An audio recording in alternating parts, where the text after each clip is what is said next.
आज मोठ्या उत्साहाच्या वातावरणामध्ये नारायणगाव ग्रामपंचायत तसेच Lions Club of Shivneri Junnar यांच्या माध्यमातून जी गंगा आरती म्हणजेच मीनामाई आरती त्याचप्रमाणे तुलसी विवाह याचं जे सुंदर असं आयोजन केलेलं आहे त्यासाठी उपस्थित असणाऱ्या सर्वच माझ्या माता भगिनींचं मनापासून प्रथमतः स्वागत करते।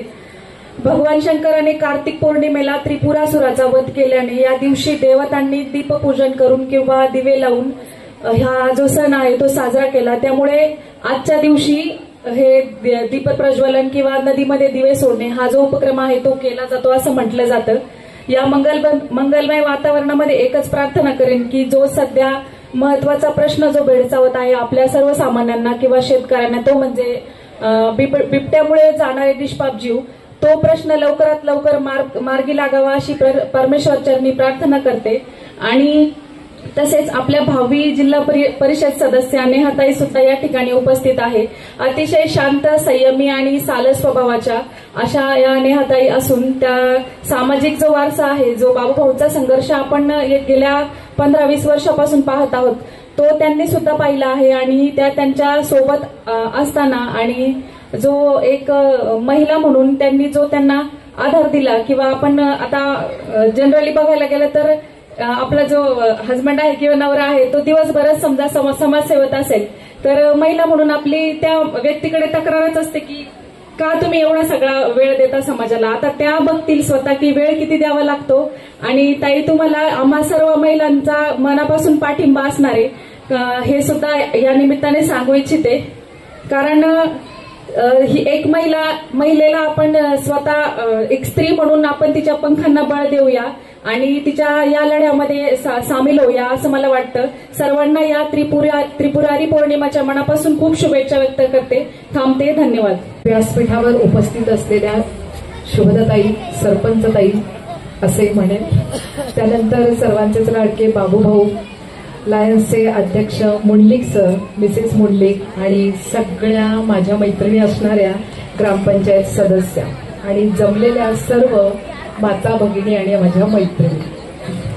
जेव्हा हे पोस्टर पाहिलं मी व्हॉट्सअपला आणि त्यानंतर फोन आला तर एक सुंदर असा उपक्रम आहे की ग्रामपंचायत आणि लायन्स क्लबने हा आज सादर केलेला गंगा आरतीचा हा उपक्रम। आणि आज खरं तर असं सुंदर अशा त्रिपुरारी पौर्णिमेच्या दिवशी नदी तीरावर आपण सगळ्याजणी बसतोय।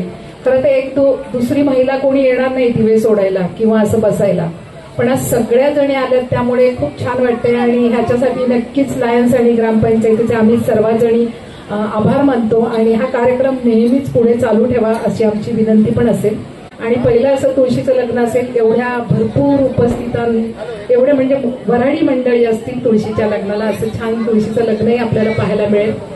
आणि छान असा उपक्रम आहे। मला या ठिकाणी बोलायची संधी दिली, आमंत्रित केलं त्याबद्दल पुन्हा एकदा सगळ्यांचे मनापासून धन्यवाद। आणि माझ्या आदिशक्ती प्रतिष्ठानकडून, त्याचबरोबर इनरव्हील क्लब आणि आदिशक्ती महिला पतसंस्थेकडून माझ्या सोबत आलेल्या माझ्या सर्व मैत्रिणी यांच्याकडून सर्वांना त्रिपुरारी पौर्णिमेच्या आणि तुळशीच्या लग्नाच्या हार्दिक हार्दिक शुभेच्छा देते आणि थांबते, धन्यवाद। आज मोठ्या उत्साहाच्या वातावरणामध्ये ग्रामपंचायत नारायणगाव आणि लायन्स क्लब यांनी असं सुंदर आयोजन केलेलं आहे आणि त्यानिमित्ताने सन्माननीय व्यासपीठ आणि समोर बसलेल्या सर्व माझ्या महिला भगिनी आपण सर्वांचं प्रथमतः स्वागत करते। खऱ्या अर्थानं कार्तिक महिन्यात येणारी ही पहिली पौर्णिमा आणि असं म्हटलं जातं की या दिवशी देवदेवता पृथ्वी तलावर येतात आणि त्याला देवदिवाळी असं म्हटलं जातं। आणि आज इथे आवर्जून सांगेल, व्यासपीठावर आमच्या नेहावहिनी बसलेल्या आहेत, ज्या नेहमी खाली बसलेल्या असायच्या आणि आमचे बंधू बाबूभाऊ पाटे यांना कायम त्यांनी खंबीरपणे साथ दिली, परंतु त्या कधी व्यासपीठावर आलेल्या नाहीयेत कारण साध्या भोळ्या आहेत आमच्या वहिनी। आणि आमच्या वहिनींना खऱ्या अर्थानं तुमच्या सर्वांच्या आशीर्वादाची गरज आहे। जशी तुम्ही बाबूभाऊंना साथ दिली तशीच साथ आमच्या नेहा वहिनींना द्या। आणि खऱ्या अर्थानं एका स्त्रीला पाठिंबा द्यायला काही हरकत नाहीये। आणि नक्कीच वहिनी, आम्ही सर्व तुमच्या सोबत आहोत। आणि खऱ्या अर्थानं ग्रामपंचायत नारायणगाव आणि लायन्स क्लब असे विविध कार्यक्रम घेत असते आणि खऱ्या अर्थानंच तुम्हाला ग्रामपंचायत नारायणगाव असेल, लायन्स क्लब असेल, पुढच्या वाटचालीस मी शुभेच्छा देते आणि तुम्हा सर्वांना त्रिपुरी पौर्णिमेच्या खूप खूप शुभेच्छा देते। धन्यवाद। सन्माननीय व्यासपीठ, माझ्या प्रिय भगिनी बांधव आणि सगळ्या लहान मुलांनो, सगळ्यांना आज त्रिपुरी पौर्णिमेच्या खूप खूप शुभेच्छा. आपण पवित्र मीनाईच्या तीरावरती बसलो आहोत. ही आपली आई आहे, पवित्र आहे. हिचं पावित्र्य जपण्यासाठी आपण काय काय करतो ह्याच्यावरती मी फक्त 2 शब्द बोलेल. आपण अति प्लास्टिकचा वापर करतो. घराबाहेर पडताना एक कापडी पिशवी सगळ्यांनी घ्यायची. आपण कुठे लांब जात असतो तर त्याच्यामध्ये एक पाण्याची बाटली ठेवायची. बिस्लरीचा किंवा प्लास्टिकचा वापर कमीत कमी करा.